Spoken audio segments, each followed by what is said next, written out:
கதை நேரம். பஞ்சதந்திர நீதி கதைகள். உன்னோட பலம் என்ன? சென்னைக்கு பக்கத்துல வண்டலூர் அப்படின்னு ஒரு ஊர் இருக்கு. இந்த வண்டலூர் பேர் சொன்னதுமே பலருக்கும் ஞாபகத்துக்கு வர்றது அங்க இருக்கிற மிருக காட்சி சாலை தான். அப்படி இந்த மிருக காட்சி சாலையில ரொம்ப வருஷத்துக்கு முன்னாடி ஒரு ஒட்டகச்சிவிங்கியும் மாடும் நண்பர்களாக இருந்துச்சு. இதுங்க ரெண்டும் தினமும் எப்ப பார்த்தாலும் நொய் நொயின்னு பேசிக்கிட்டே இருக்குங்க. எல்லா விலங்குகளும் இதுங்களை பார்த்து, நீங்க ரெண்டு பேரும் அப்படி என்னதான் பேசுவீங்க?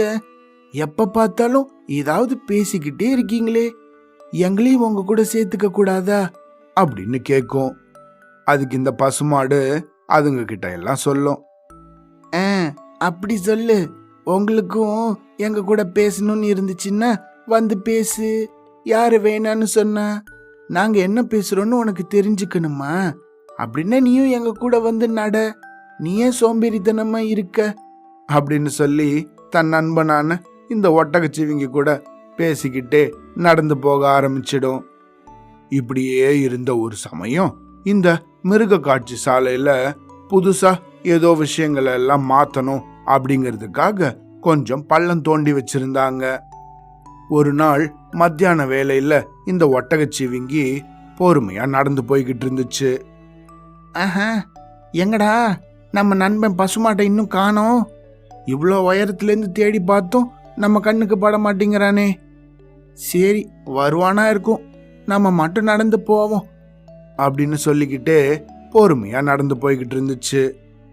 அன்னிக்கோ மேகமூட்டமா இருந்து மழை வர்றது போல தெரிஞ்சதால அப்படியே ஆகாசத்தை வேடிக்கை பார்த்துக்கிட்டே, என்ன இன்னைக்கு மேகம் இப்படி கருத்திருக்கு?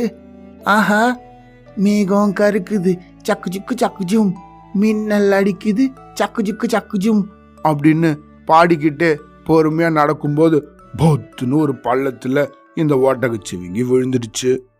அவ்வளவுதான். அது விழுந்ததும் பயத்துல, ஐயோ இன்னைக்குதான் பார்த்து இந்த சக்குஜும் பாட்டெல்லாம் பாடணுமா? இப்ப பாரு, பள்ளத்துல வந்து விழுந்துட்டோம். நம்ம நண்பன் பசுமாடால கூட நம்மள கண்டுபிடிக்க முடியாது போல இருக்கே. நம்ம என்ன பண்ண போறோம்? ஆஹா, கடவுளே காப்பாத்து அப்படின்னு இல்லாத நாடகம் எல்லாம் பண்ணிக்கிட்டு தொணன்னு பேசிக்கிட்டே இருந்துச்சு.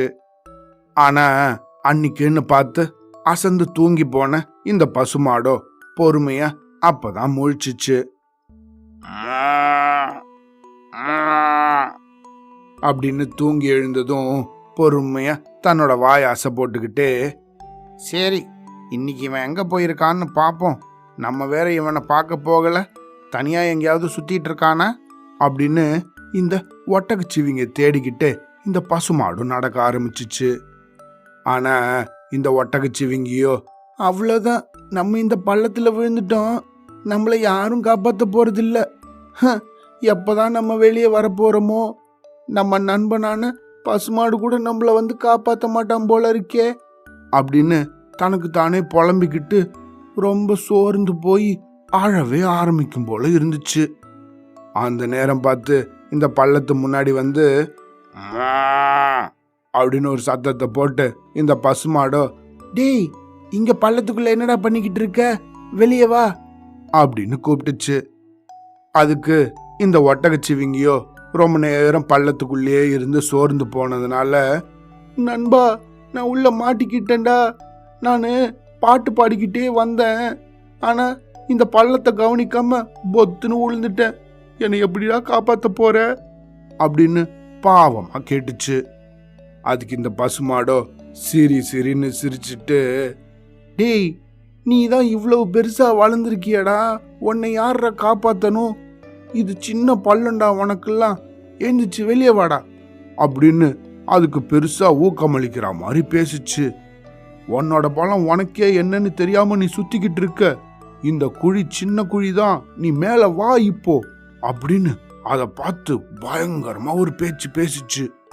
இப்படி தன் நண்பன் சொன்னதுக்கு அப்புறமா இந்த ஒட்டகச்சிவிங்கியும் அப்படியே வேர்த்து விறுவிறுக்க அந்த பேச்சையெல்லாம் கேட்டு எழுந்து நின்னுச்சு. அப்புறம் பார்த்தா, அடடா ஆமா நண்பா, நான் பயத்துல இந்த குழியவே கவனிக்காம விட்டுட்டேன் நண்பா. இது அவ்வளோ பெரிய பள்ளம் ஒன்றும் இல்லை போல இருக்கே அப்படின்னு சொல்லி அந்த பள்ளத்துல இருந்த ஒரு மரக்கட்டை மேல காலை வச்சு சுலபமா வெளியே வந்துடுச்சு. அதுக்கப்புறமா இந்த பசுமாடு, டே நண்பா, நீ மட்டும் இல்ல, இந்த நாட்டிலையும் பல பேர் அப்படிதான். அவங்களோட பலம் அவங்களுக்கே தெரியாம தங்களை தாங்களே மட்டம் தட்டிக்கிட்டு இருக்காங்க. நீயும் அது போல இருக்கக்கூடாது. உன் பலம் என்னன்னு இன்னைக்கு உனக்கு தெரிஞ்சது தானே. இனிமே எப்பயும் தைரியமா இருக்கணும் அப்படின்னு சொல்லிட்டு, சரி ஏதோ பாட்டு பாடிக்கிட்டே போனேன்னு சொன்னியே, என்ன பாட்டு அது சொல்லு அப்படின்னு இந்த ஒட்டகச்சிவிங்கியோட காலில் போய் ஒரு முட்டு முட்டுச்சு. அதுவும், ஐயோ வேண்டாம் நண்பா, அதை பாடி திருப்பியும் நான் பள்ளத்தில் விழுந்துட போறேன் அப்படின்னு சொல்லிக்கிட்டு ஒன்றுக்கு ஒன்று சிரிச்சபடி அதுங்க மட்டும் நடந்து போச்சுங்க. இந்த கதையிலிருந்து நம்ம என்ன தெரிஞ்சுக்கணும்? இந்த ஒட்டகச்சிவிங்கி போல நம்மளை எப்பயும் நம்மளே குறைச்சி எடை போட்டுடக்கூடாது. நமக்கு என்ன பிடிக்கும், எதுல நமக்கு விருப்பம் அதிகம் அப்படிங்கிற விஷயங்களை எல்லாம் அடிக்கடி நம்ம யோசிச்சு பார்க்கணும். அதை எழுதி வச்சுக்கணும். நமக்கு என்ன பிடிக்குமோ அதை பத்தி நிறைய படிச்சு அடுத்தவங்க கிட்ட பேசி தெரிஞ்சுக்கணும். எப்பயும் நம்மளோட எண்ணங்களை ஆக்கப்பூர்வமாக செலவிட்டு நம்மளோட பலத்தை நம்ம உயர்த்திக்கிட்டே இருக்கணும். சரியா? அவ்வளோதான்.